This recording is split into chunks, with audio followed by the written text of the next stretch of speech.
Hello, you wonderful people, and welcome to another episode of Super-Fanta-Fi. This being a show where we're talking about TV shows of the supernatural, fantasy, and or science fictional genre. For today's episode, I'm going to talk about Season 2 of Travelers. Like always, what I do with these type of things, I'm going to be talking about the entire, I'm going to avoid spoilers, just give some rough thoughts ahead of time, and then I'm going to go deep into spoilers, but I'll give you a clear cut of when, okay, this is where spoilers start. So first of all, general thoughts about the season without going into spoilers. Fantastic season. Holy crap. They took a lot of season one, they built upon it with a lot of stuff. Obviously, I'm not going to go into details until later on about specifics. So good. Obviously, a lot of twists and turns, bigger ones than they were in season one. And obviously, even me saying that is kind of spoilers too, because you're like, oh, what's the big twist? I'm sorry, but this season was phenomenal. Like I said, I always love continuations because it's stuff that was set up in season one, we're building upon it in many different ways. So if you've not taken a chance to see season two, check it out. Especially if you were a big fan of season one. Season two is season one, but even better with even more development, and it's so good. I think the show has done a good job of establishing its characters, and now we're just building upon that establishment, and just new ideas and things kind of got thrown out. It's just, at the time of recording this, I don't know if there's going to be a season 3, but I'm going to go ahead and let you know I want there to be a season 3. There needs to be a season 3 with the way season 2 played out, but obviously we'll not get into that. Obviously, get into it more in a little bit, but obviously those are my general thoughts. If you haven't watched season 2 yet, change that. Super good. So I know if you're coming across this and you randomly I don't know, maybe for whatever reason you're listening to this and you haven't seen season 1, go back, watch season 1 and then watch season 2, because it's very much worth it. So right here and now, I will be ending the spoiler-free aspect. We'll be going straight into spoilers. So if you are sticking around, it's because you've watched the entirety of this season. Do know that with these type of things too, I don't go in order. It's not like I'm going to break every episode down bit by bit. There's one particular episode I have in mind that I'm going to bring up certain things, but the episodes are always going to be in order, out of order. The fact of the matter is I'm just talking about things as they come to me. So do know that. So if you have not seen the entire season, do not listen to this because it will spoil everything for you. So like I said, you have been warned, and let's get into it. Holy shit, was this season so freaking good.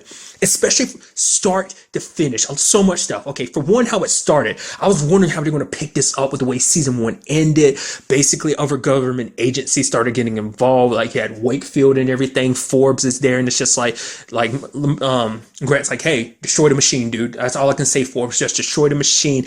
Did not see the twist coming that everyone would get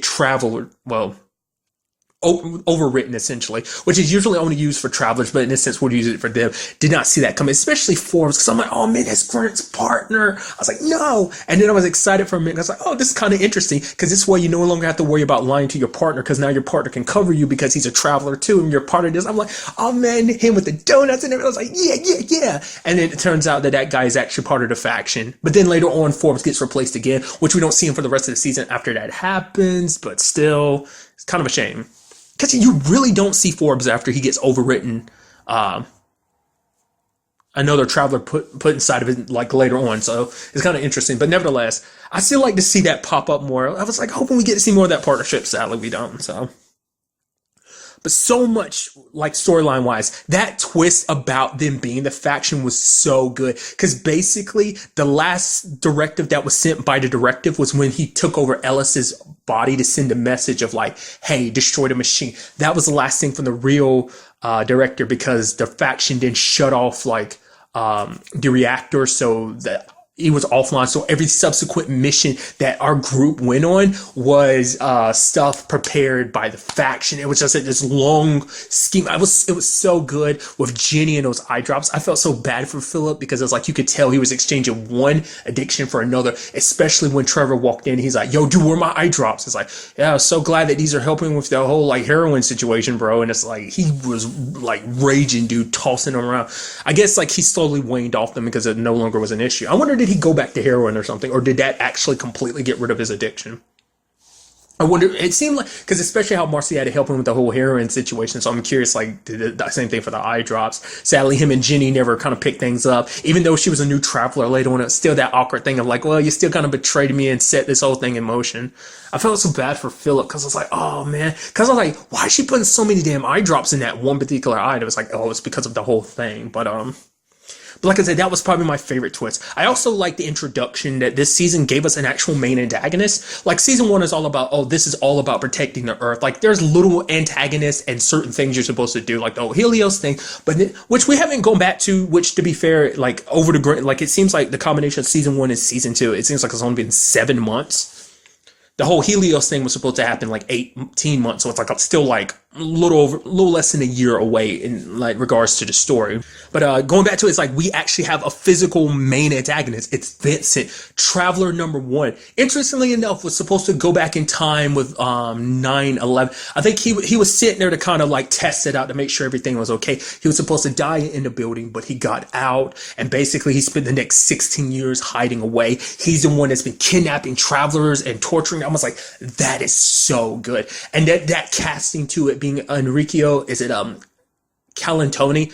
I always feel like I butcher his name. I always just refer to him as Enrico, like almost like we're on a first name basis. I feel like such a douchebag for doing that. But obviously, so many different roles. But probably like, one that I probably loved him the most in is Elias from Person of Interest, which is so interesting because this is me skipping to the end of the season already. Was that line he gave to Simon, like, oh yeah, we wanted to, like, we ended up building something like God. And it's so interesting because that means he's part of another show that built something, a machine that's like God. Because obviously he was in Person of Interest, which kind of deals with that same thing, except his character was never well aware about the whole situation. In this one, he's part. It's just kind of interesting how that happens, especially because I think this is his most recent role subsequently since the ending of Person of Interest. I could be wrong. I think he might have popped up in something else in between, but I'm blanking on it right now. But nevertheless, that just immediately was kind of like it immediately sparked my mind the moment he said those lines. That, as a Person of Interest fan, I was like, I lost my mind when he was talking about machine and God. That was just, if you've never seen Person of Interest, there's a character Root who constantly referred to like the machine and it's like a god. If you've watched the show, you know what I'm referencing. But nevertheless, like I said, I like him being an antagonist because it's like one of their own is the one that's sabotaging everything. I mean, much like the faction, which is super messed up because their plan, they set up that whole flu situation. They were going to wipe out like 2.3 billion people because it's like, oh, the director's all about saving the world and doing all this and that. But it's like ultimately it was going to eventually lead to an overpopulation issue or something like that. So if we really want to save the world, we're going to knock out about 30% of the population. That ended up being the faction's plan. Then it doesn't seem like the faction is completely dead even by the end of the season. It does seem like there are some residuals who are left. To what extent we don't know because there's so many that could be hidden inside the frames. I also like the frame that got built. I also like the fact is that at that rave party, oh god, I'm all over the place. I do apologize. Like the whole Blair situation that she ended up walking into the bathroom at the right time and not getting, well, her and like 2 others, but Blair was the only one that survived over the situation. Okay, so much I need to go over. For one, I love the developments of so many relationships in this season. Obviously, Kat and Grant had their issues, which obviously, picking up from season 1. But you kind of do a little bit of like a 3-month time skip. And then she, obviously, like at first, they ended up finding out she's pregnant. And it seems like her and him are back on good terms. Jeff and Carly didn't see that coming. I especially like Jacqueline, the social work, the child safety lady was kind of like, yeah, I know you guys are BSing me. You're trying to play this up, but it's okay. It's like, little marriages all have a little bit of fakeness to it. It's like, yeah, you might be terrible spouses, but you had the potential to be good parents. I was like, oh, that's interesting. I was actually really surprised about it. I really liked that Jeff pulled her out. I was like, dude, you were a dick in season 1. It's like, bring it back, bro. You've been a good guy. It's like, yeah. And then later on, he had to screw it up because he got drunk and started getting all handsy, and Carly had to beat the living crap out of him, which he rightfully deserved it. But it does seem like he was trying to pull it back. It seems like it just brought up the worst side of him, and I think he was so caught up in everything. It's like, oh, we're good. I've been good. So I can let myself slide this time. And now we saw it at the end when he was pushing the glass away. So it seems like it sunk into his head. Like, no. I can't be doing that anymore, so. And we also learned a new protocol this season because it seemed like we're just going to be learning more and more about them over the years. We don't even know how many exact protocols there are, but the big one this season was Protocol 4. You don't get someone pregnant. Like, you just don't, for many different reasons. Ultimately, I thought it was kind of like a timeline situation of like, you get someone pregnant, then it could screw with the timeline of like who this baby could grow up to be or something like that. But it seems like it's in particular for cases like Catherine. Catherine was pregnant and everything was working well because Marcy gave her that thing, but it wasn't a fix all solution. It just gave her a better chance of preventing this condition from happening to her and the baby. But sadly, like Protocol 4 is like you can't get someone pregnant, and I guess her case of like, well, the pregnancy was going to kill her. And interestingly enough, we have Hall and Luca popping up again. Didn't see that coming. We did see him pop up at the end of Luca popped up in season 1 again later on during the Donner episode, which is why we didn't see Donner at all. Well, the new traveler that was in Donner. To be fair, his whole situation is supposed to take place behind bars, but nevertheless. But Hall is the one that killed Grant's baby, but it was to save Catherine's life because there was no saving both of them, and Catherine wasn't supposed to die. It's because Grant messed up her timeline by getting her pregnant again, and because he got her pregnant, it interfered with her, it changed her timeline, which she wasn't supposed to die, but she was on her way to dying because of him. So obviously Grant was super pissed about him at first, but it's like because he did that, he did save Catherine's life. So, which later on they thought about the concept of adopting and stuff like that, but that's probably not going to go the way we want it to, just because of stuff that I'll kind of get to later on. Yeah, the Marcy and David situation, and I really like what they did with Marcy this season because it's building upon like everything that happened to her last season. She feels empty. She feels lost, because it's like when that whole like getting her consciousness like overriding Marcy 1.0, as like Philip kind of put it last season. Because of that override, she ended up, she lost a part of herself. And it's just like she's living this life and there's this thing between her and David, but she can't quite feel it. I also love that whole situation about Blair going to not love it, but it was super weird. Like Blair getting checked out and she's got cotton balls on her. So I was like, what the hell is it? I was like, is she because there's a condition where people eat like weird things. It's just I forgot what it's called. It's just some condition that people have. And it's like, no, she did that for weight loss reasons. I was like, oh, okay. And the way David makes it sound like it's not the first time that happened. Interesting enough, wasn't expecting him to get back with an ex-girlfriend. That was kind of interesting. At first I was like, whoa, do we know you or something? It's like, no, you're an ex-girlfriend that's never been introduced to the show so far. You're just kind of here and there, which I feel so bad for.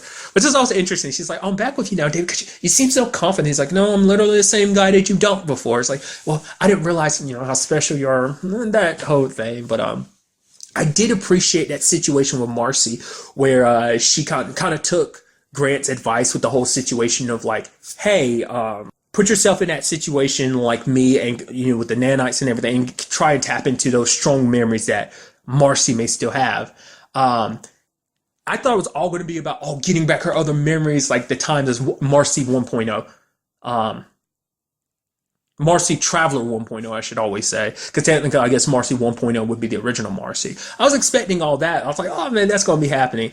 Two side notes. One, did not expect the whole getting memories of the original Marcy too. Well, no, I guess I should be expecting that because that was kind of the main thing that went through Grant. I mean, but because Marcy's case is a little different. Like, there's literally two different people's memories. There's Marcy 1.0 and the original Marcy inside of her head, so that's a lot. But also finding out the reason Marcy's whole condition, that really took me by surprise. Like, oh, that was all Vincent because he was experimenting on her. It seems like he was testing out like the machine that he was trying to build and everything. That originally Marcy was actually a orderly at that patient facility.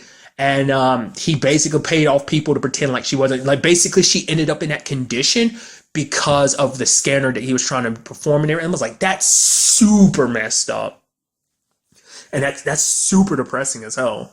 It was also nice seeing the moment David and Marcy met. It was like very sweet. Her being like, you're my boyfriend. And he was like, no, that's inappropriate, but we can be BFFs. And I'm like, and it sucks because no one knows Marcy's situation. Like, where's her original? Because I thought like David pulled her from a facility. Like they brought up the facility that she was in season 1, but that they built upon it in this season. It makes you wonder, did they have that already planned out when they originally wrote that in season 1?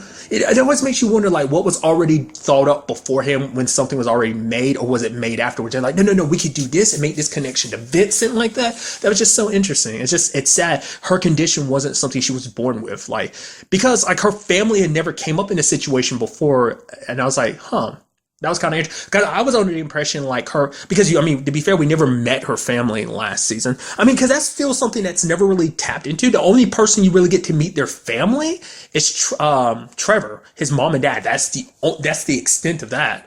Um, Grant's mom was referenced last season, but never met her.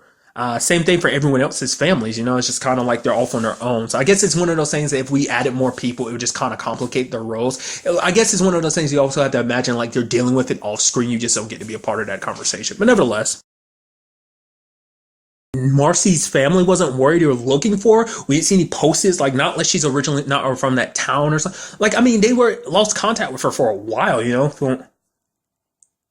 I don't know, you'd expect something, but I guess not unless she's like an orphan or something and she didn't have any family that really, like, no one really noticed that Marcy just up and disappeared like that. All the people at that place were paid off to keep their mouths shut, to even pretend like, yeah, the few that know she's an orderly, either get rid of them or pay them off. It's like, holy crap, that's some like mad devious crap, Vincent. And he makes himself seem like he's almost a victim in this whole situation. Like, oh yeah, like because he's been hiding himself away this entire time, trying to hide himself from the director, talking only to his psychologist, played by Amanda Tapping. I was like, because she directed some episodes back in season 1 too. I think she must do a lot of directing this day because I think I remember. I recently feel like I've been seeing her name a lot more, like not acting. I mean, I don't know. Maybe there's a lot more stuff she's acting in too, but I feel like I see her as a director more often than not. Like, oh, directed by Amanda Tapping.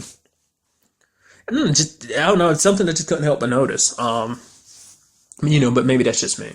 What else this season?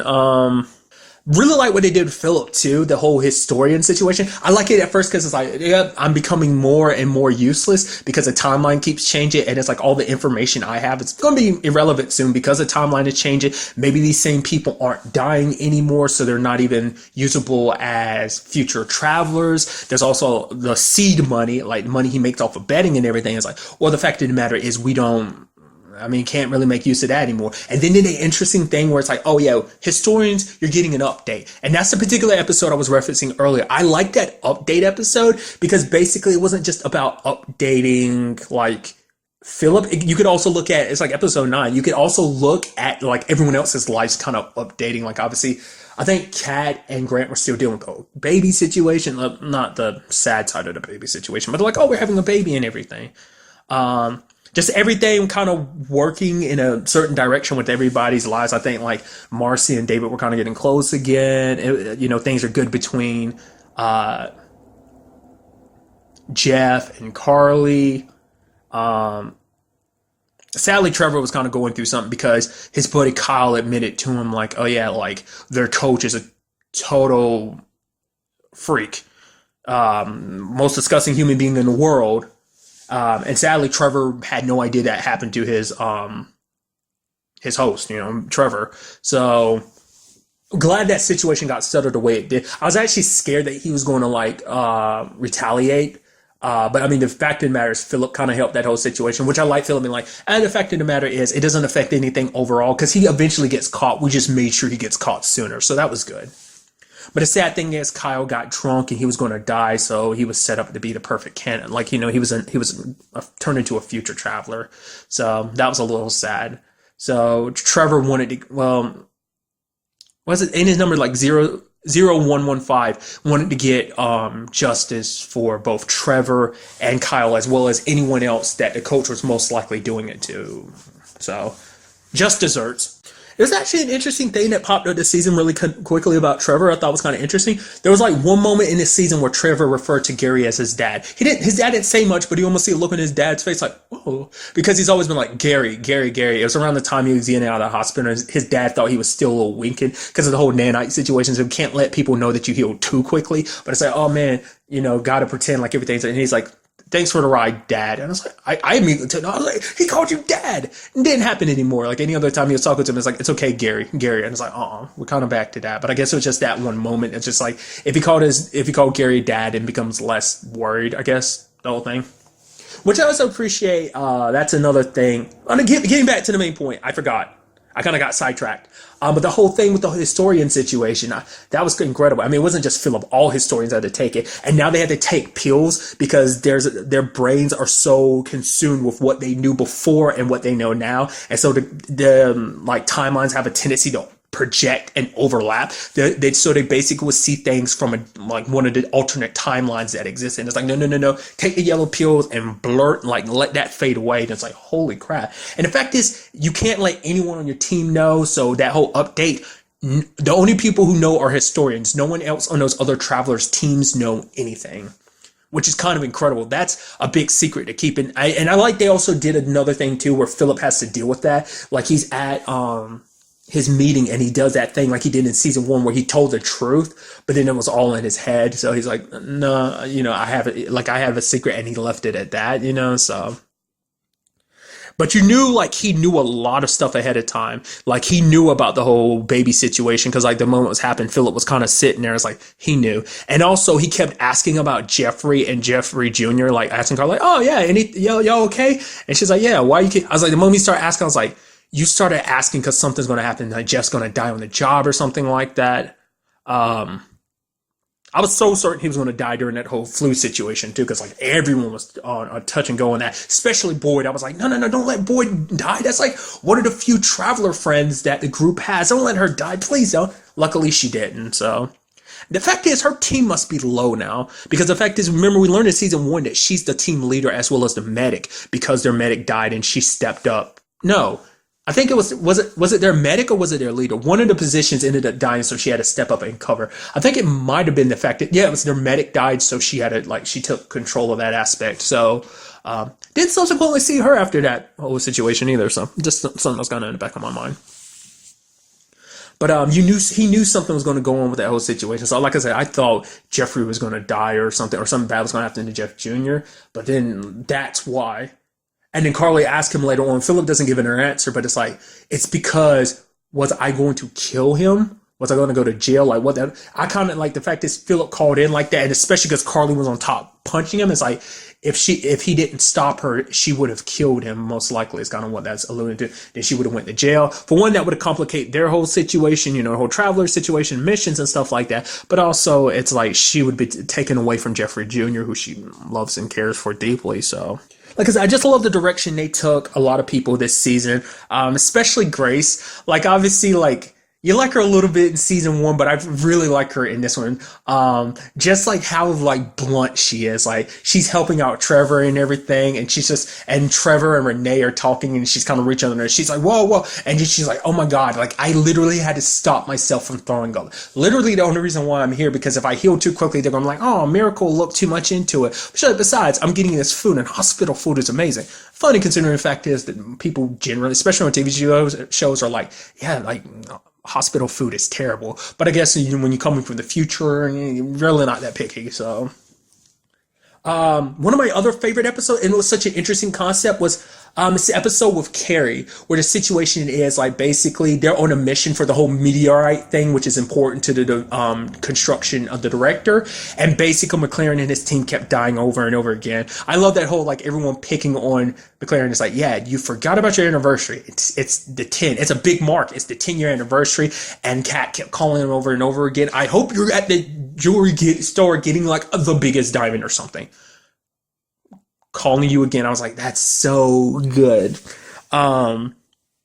But I love the whole aspect of like doing it over and over again. You don't get to see that a lot with a lot of time travel stuff, but in this particular case, it's not even like a Groundhog Day type of situation. It's like you're just going back further and further into time. And it's interesting too, because it seems like it has an effect on the host, like going back that many times. Like each time Carrie's condition got worse, like her nose started bleeding. I was like, why's her nose bleeding? I was like, oh, maybe something, I didn't even notice it. And then it starts happening more and more. She's getting more weaker. I was like, oh my God, this is killing her. Especially when she started literally dying. I was like, so my brain is either like going back over and over again, it's starting to put a strain on her body, because the more the transfer happens, like the timelines stack upon each other and it puts a bit strain on her body, or is it because each traveler is coming back with more and more information? I think maybe it's a combination of the two. They never really explained how that happened. I don't think that's ever come up except for in that particular instant, but it also shows you like the design of the grand plan in a sense of like over and over and over again exposure.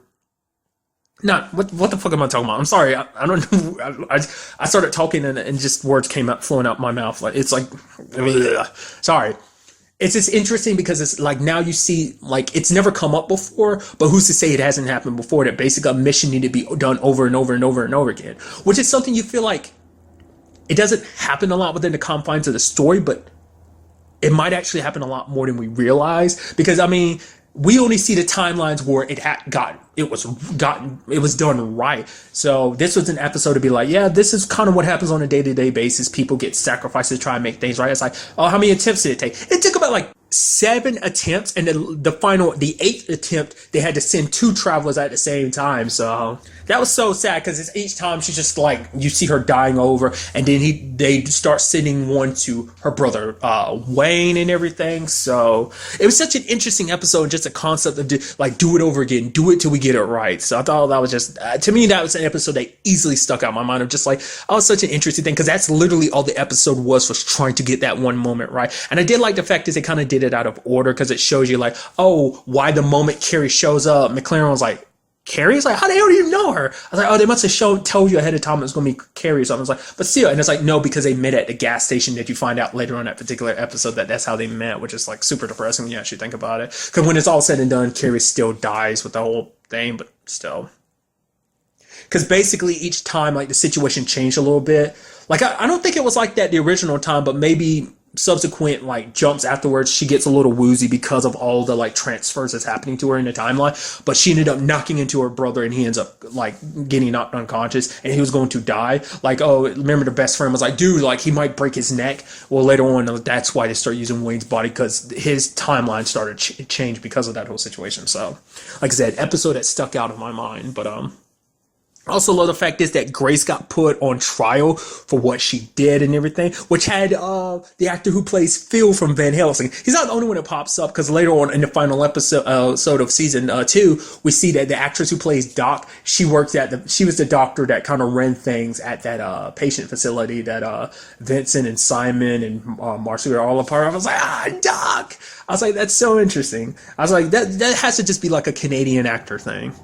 But nevertheless, I like that whole situation of everyone putting her on trial, everyone trying to get like, yo, what happened with Marcy? I mean, the whole situation with Marcy is like, excuse me, I saved her life. A lot of these people here, you should be thanking me. It's like, I love how like thick-headed she can be. She's so stubborn. It's like, why can't you people recognize my genius? I'm amazing. I reset the director. You should all be happy. The director should be happy. And I love that the whole thing was like a ploy just for the purposes of basically figuring like who was the traitor. Like there was a low possibility it was Grace, so he was just using her whole trial situation as a way to kind of figure that out. But I love that the only person that kind of came to her defense was Trevor. Like Marcy was super pissed because she found out about the whole situation, and it's like the fact of the matter is, it's like, Marcy, there's no worry. It's not like you lost your soul. It's like, how would you know? Like, because like I said, Marcy just never 100% felt whole afterwards.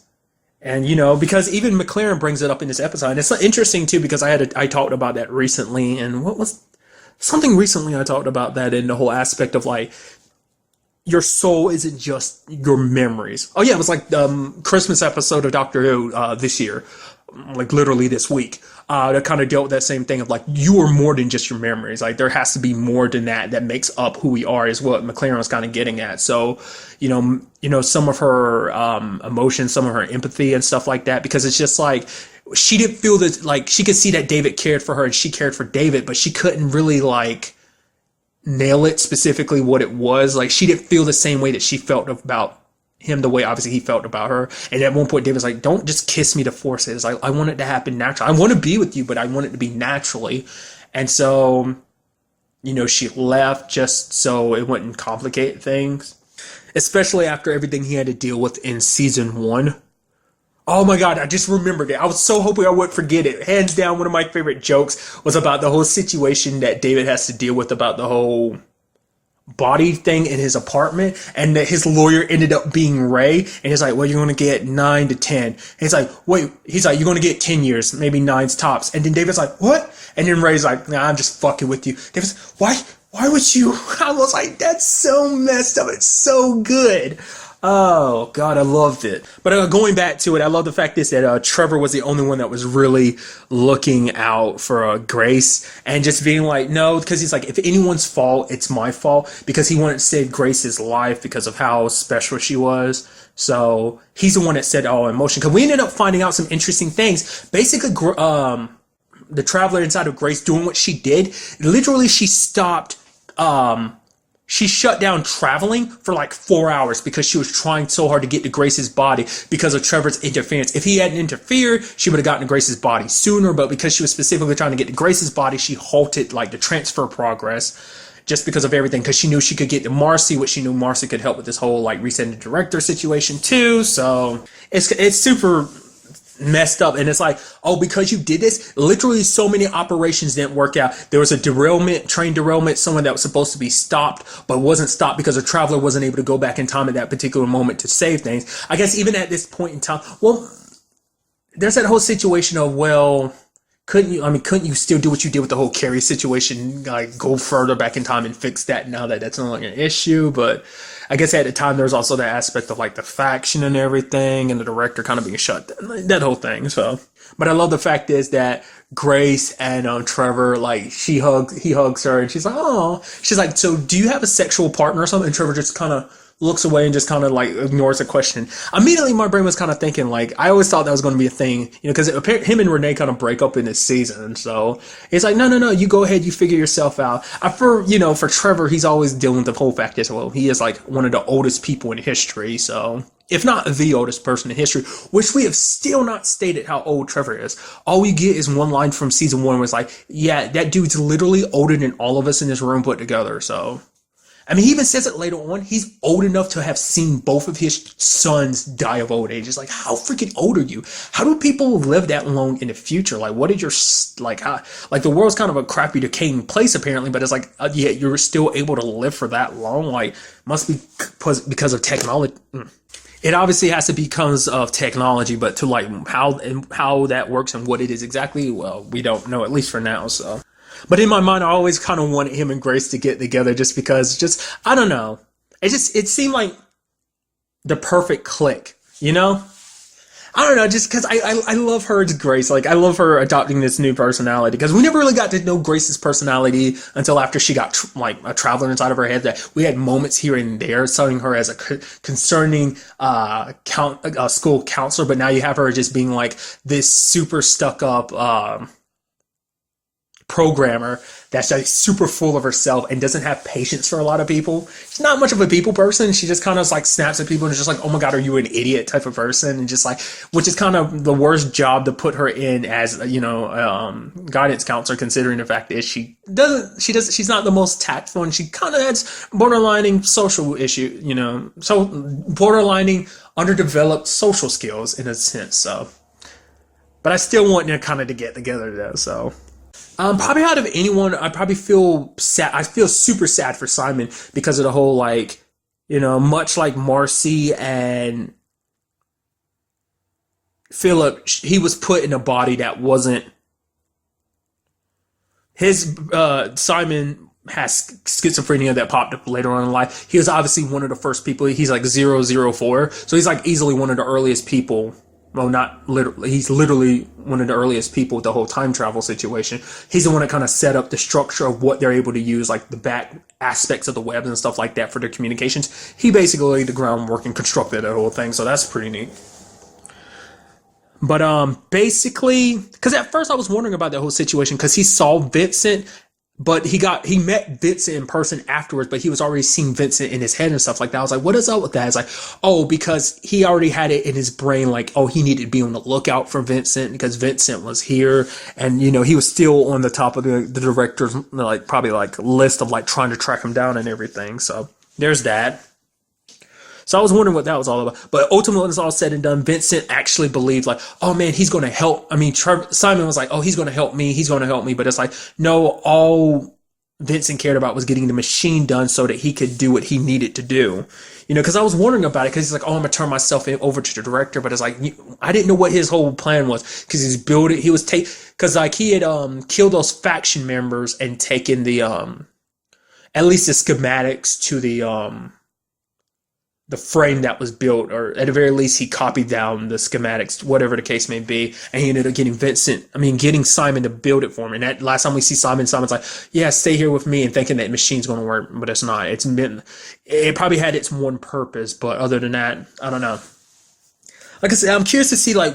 Since I brought him up, I am curious to see will the faction still be alive. Like, I'm surprised none of them have ever gone after Vincent. Maybe none of them are aware of his existence. Um, Also interesting to find out that she's the one who made all the protocols too. We found that at Grace's trial. She's the one that actually came up with all the protocols, especially the one was it two? The protocol that basically makes it so that you're not supposed to be aware of what's happening in the future.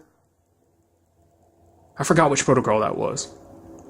That might have been two. She is like basically because if travelers in the present found out like what exact changes were happening in the future, they'd be, scared to take any action because they're like, oh, it kind of get into that whole situation of like, you think about it too much, like, oh, what is this changing in the future? What is this changing? Didn't get to McLaren's and his team too much.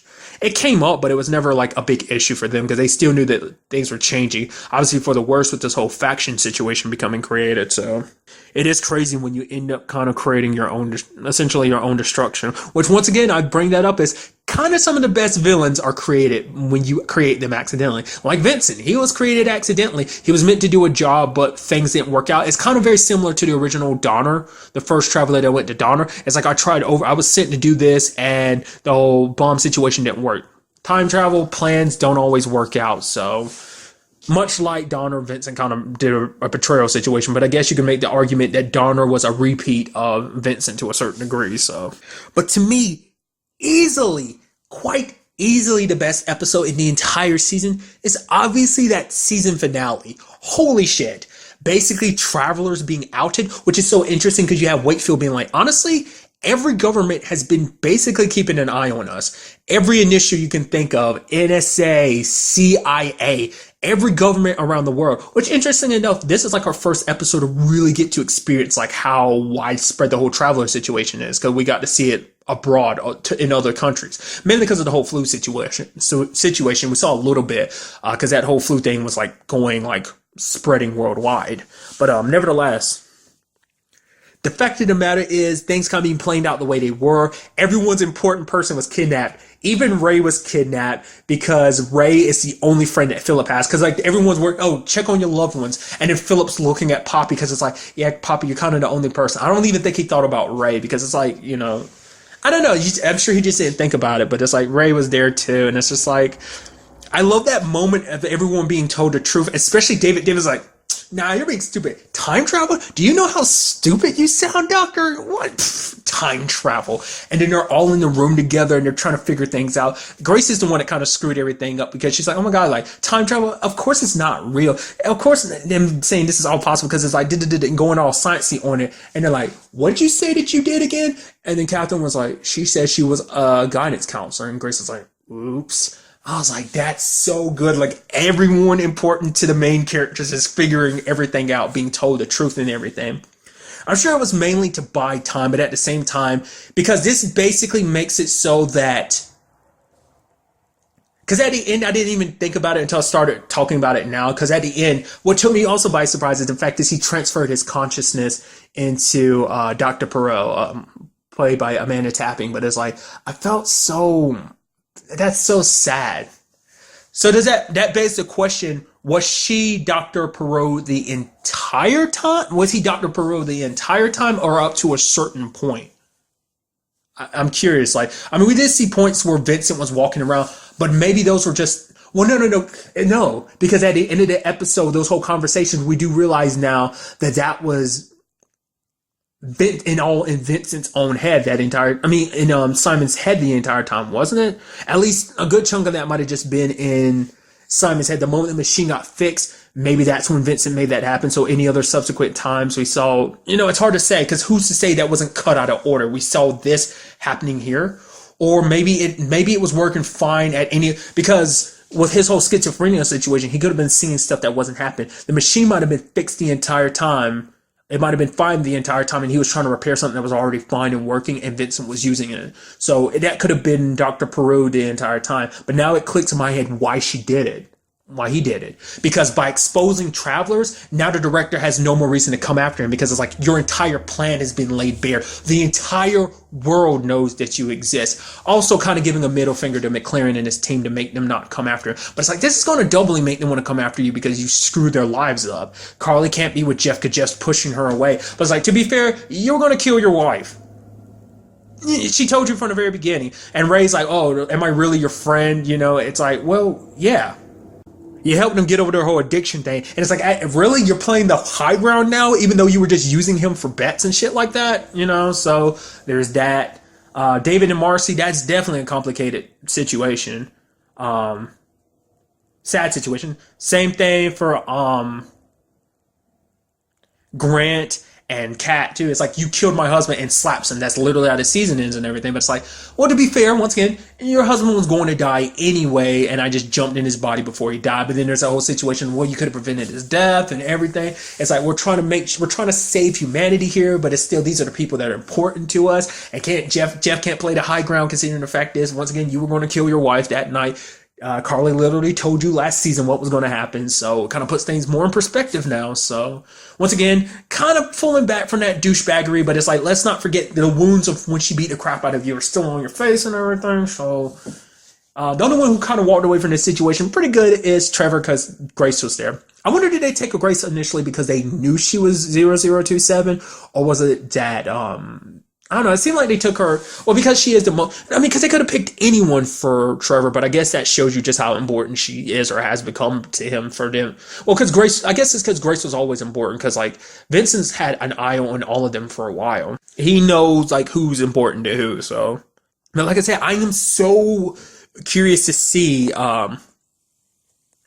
what this would mean going forward, like into a third season. Like the whole world knows that they're out there now. It also means that everyone at school, Renee, Trevor's parents, know about him now, and also Kyle too, which that might not actually be out there, but like definitely for Trevor, it's out there. So it's like, that's definitely interesting. Seriously depressing, because it's like, where do we go from here? You thought things were bad between Grant and Catherine at the end of season 1. It's like, things are kind of getting worse for everyone all across the board. It's like, how do you deal with this new reality? I was not expecting everybody to find out like that. I had a feeling about David. I feel like at some point he'd find out just because they let him in on it or whatever, but I was not expecting it to be under these circumstances. And now Vince is in the clear, because once again, they're not going to come after him because like, well, everything's kind of widespread, which does a bit of a question that came up. Why didn't a director interfere at any point in time? Like during the videos being uploaded, it's like, if the director was against this whole situation, he would have overwritten us before we wrote the video. So it's like, is the director out of commission again? Or is this all part of some laid out plan that we're just not aware of yet? You know, so there's so much to wonder about that. Also, I meant to bring it up earlier, the whole storyline about the 53rd president. That was kind of cool. It's this little girl named Anna that Hall has to protect, and he's pretending to be an agent and everything, especially when it's all said and done. Agent McLaren? Agent Hall? It's killing you a little bit, isn't it? That's killing you a little bit, isn't it? He's like, yup. The fact is they had to work together, especially that was exactly after the episode, after the whole situation with his child. So it's already right there in his heart and everything. So it's just, that sucked. But it is kind of cool to see that Hall isn't much of a douchebag, that he is actually a good guy. It's a situation where it's like, well, it's like, because it's like, well, you sent me to jail and everything. And then Grant's like, well, if the director didn't want you sent to jail, he would have interfered. And it's like, honestly, yeah, you're right. I can't argue with that there. It's like, sometimes we all kind of have to be reminded, basically, that the mission comes first and everything. So this just opened up the world to just a whole lot of interesting things. Sadly, this means we'll probably see Enrico, but he's going to be, he's a different traveler now. It's like Traveler 5,900 something.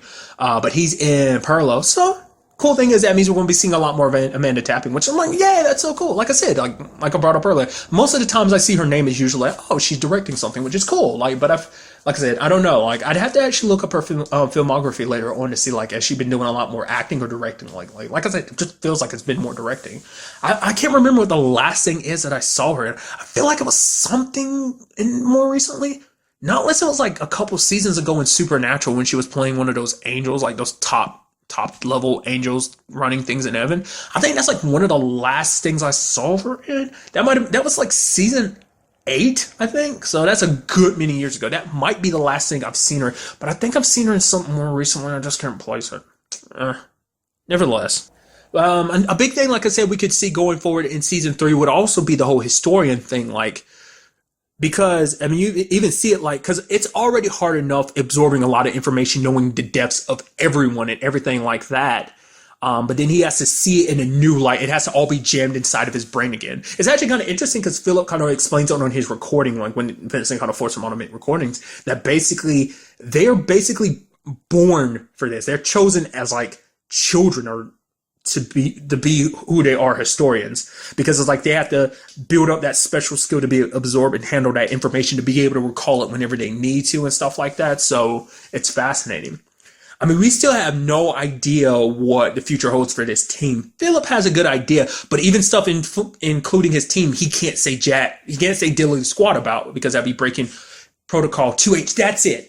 I was right earlier when I said Protocol 2, because later on that they changed it to Protocol 2H is for the historians. It's like a little subsection of that Protocol 2 of like not knowing about the future. Well, you know about the future, especially of your teams of this new timeline, so you can't tell them because that would interfere with the original protocol and change things anyway. There's the grand plan and everything. So, which the grand plan isn't as grand as it was because just things are just kind of falling to shit everywhere. But once again, it does beg the question that the director must be okay with everything playing out the way that it's playing out for it to be like this. Maybe the director never had any plans of ever changing it, you know? I mean, season 1 brought up a concept of like, well, when it's all said and done, if they do save the future, doesn't that mean they're going to kind of cease existing? The whole 12 monkey situation, it was like, oh yeah, like the moment you do all that, the whole point is that you're going to be erased. Like, you won't be the same people. Like, who's to say like all the travelers that we've come to know inside of our main characters will have ever existed? So what does that mean for them? Does that mean like everything that they've done, every action they take, like what happens to them in the present? You know, because the people that they are, like the people they overwritten are dead. There's no coming back from that. So what does that mean for them? So if something like that happens, I don't know, like I said, this also does seem like it could be like some like heading towards a final season thing. I don't know.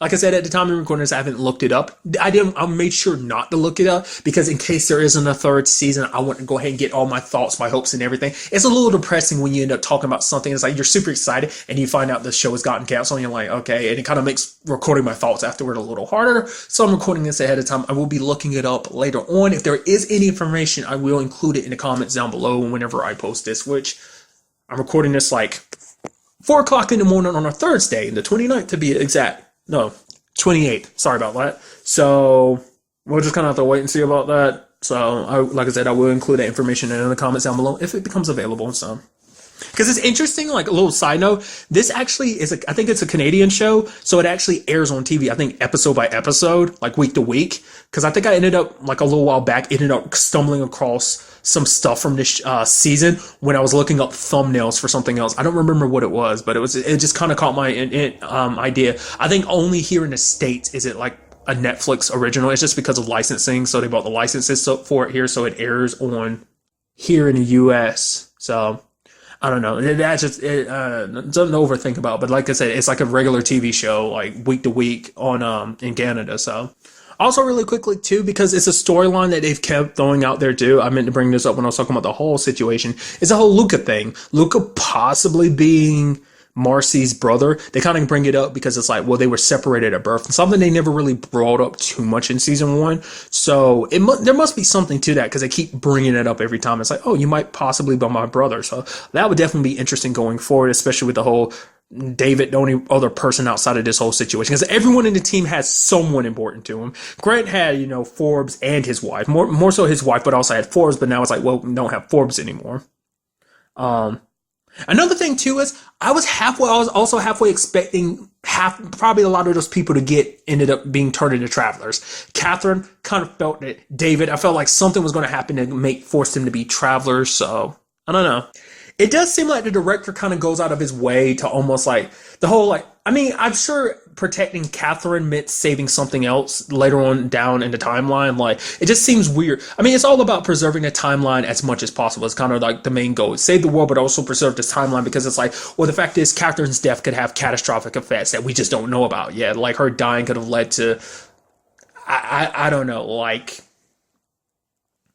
a war like 15 years into the future just because she died and it set off certain series of events or something like that. And I should have figured it was something like that ahead of time because the doctor was like, there was a line that the doctor says like, yeah, because me and you could be having a completely different conversation. So that was them foreshadowing to the fact is that it was a situation where they both could have easily died, but things changed. But nevertheless, I just had that feeling like a lot of those people were going to get changed. Will that be the case going forward? I don't know. Really, the point I was getting to is like, the director must care about like them on a personal level. He definitely cares about Grace because he was talking about the fact is that he was going to miss her because like, you know, going like that's probably the only person that the director ever really talked to because even Grace brought it up earlier in the season like, yeah, she never really talked to a lot of people. The director's the only person she ever had stimulating conversations with and everything like that, which is very narcissistic when you actually break it down because it's like, well, this is the thing that you built and you're having, you know, it's like almost having conversations with yourself, but it's a highly intelligent AI, so it doesn't count. That whole situation. So, but I think on some level, maybe the director does care about like their personal lives. Like, you're doing this for me. The fact of the matter is, you can never come back to the future, no matter what the situation is. So that kind of goes back to what I was bringing up. Maybe when it's all said and done, they have to live. Like Protocol 5 does in fact become indefinite for them, that they have to live these lives permanently. So I'm also curious to see what this means going forward, because let's not forget, this doesn't affect the people that here in their immediate lives. There's everyone that we may not know, everyone they met at their jobs, especially Marcy, because she started working in a hospital this season, and it's like, holy crap. Then all the people that work at the FBI are going to be like, especially Beth is like, holy crap, you're a time traveler. You know, it's like, you know, the government's definitely going to be asking questions because at the end of the episode, police cars are coming, so they're about to get arrested. And it's like it's kind of interesting because it's like the beginning of season 2 all over again, but now like it's not going to have that much of a happy ending considering the fact is like the entire group has been found out. Because initially it was like, oh, government agencies were looking into them because they're like a terrorist group is kind of what the fear was. But it's like, well, now with this situation, it's like, oh, like you kind of had the same concept, but it's like, I mean, it's for the purpose of saving the future, but this is still people's lives that are being ended, even though these people are going to die anyway. But it's still like, what gives you the right to decide to possess this person's body? Why not just save them or just let them die? It's like, and I'm sure being overwritten isn't fun because we can see it makes people scream out pain. So it's not all that much of a good thing. So I don't know. I went off a lot more on a tangent than I meant to at the end of this, but it was just kind of the last minute things I wanted to include. I'm sure there's a lot more I'm leaving off, but with these type of things, especially like when I consume an entire season like that, it makes it a little harder to kind of break down the way I want to. So ultimately, that is all my thoughts. I'd love to hear your thoughts. I'm losing my mind. I'd love to hear your thoughts about what you thought about season 2. Some stuff you'd hope for season 3. If there is in fact a season 3, like I said earlier, I will look into that for you guys. If you are curious and coming upon it, you're like, oh, is there going to be season 3? Sorry if I didn't mean to imitate your voice like that, even though that's not what you sound like, but that's kind of like my everybody voice, which is never. Forgive me. I'm just. I always do that when I feel like I'm coming to the near end of a recording. I feel like I lose my mind a little bit. But yeah, that's pretty much all I wanted to talk about. Till the next time we meet, be happy, be safe, live life to the fullest, and enjoy it. Good day and goodbye.